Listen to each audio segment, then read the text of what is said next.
सांझी कला ब्रज की प्राचीन और महत्वपूर्ण कला है।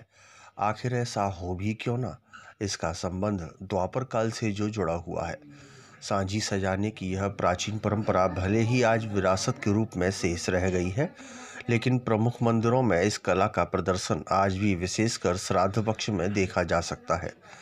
ऐसा ही मनभावन नज़ारा बुधवार को श्री राधा रमण मंदिर में दिव्य सांझी महोत्सव के रूप में देखा गया।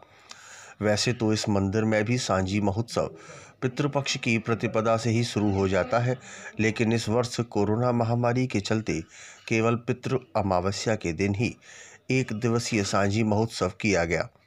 श्रीमन माधव गौड़ेश्वर वैष्णवाचार्य पुंडरीक गोस्वामी महाराज के सानिध्य में देर शाम शुरू हुए सांझी महोत्सव में सांझीकार सुमित गोस्वामी द्वारा बनाई गई आकर्षक सांझियाँ सभी को अपनी ओर आकर्षित कर रही थीं। वहीं कलाकारों की समाज गायन आदि प्रस्तुतियों ने वातावरण को भक्ति में बना दिया।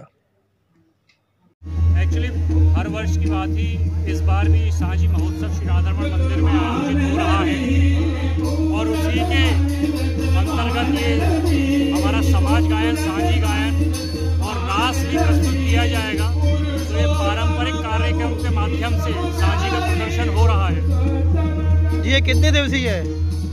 ये आज लास्ट है, आज अमावस्या पे आज के ही दिन है लास्ट। आज सांझी का समापन है। श्राद्ध पक्ष में कोई उत्सव नहीं होते थे तो राधा रानी के समय से सांझी बनती थी। राधा रानी स्वयं अपने हाथ से बनाती थी।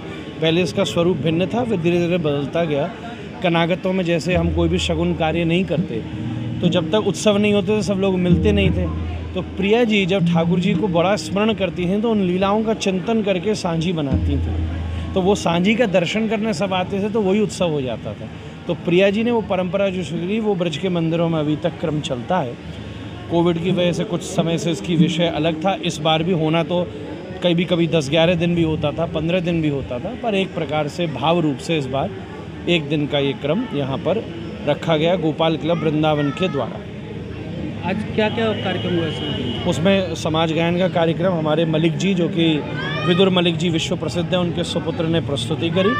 और नृत्य मंजरी हमारा शिष्य है, उसके द्वारा यहाँ कथक और भरतनाट्यम की प्रस्तुतियाँ हैं। साथ में प्रसादी का वितरण। वृंदावन के सभी राधा रमण जी के सारे गोस्वामी वर्ग, यहाँ की बिहारी जी के भी, राधा वल्लभ जी के भी कुछ गोस्वामी वर्ग पधारे और वृंदावन के सब साधु समाज पधारे, व्यास पधारे और वो सब इस उत्सव का बड़ा सुंदर दर्शन लाभ ले रहे हैं।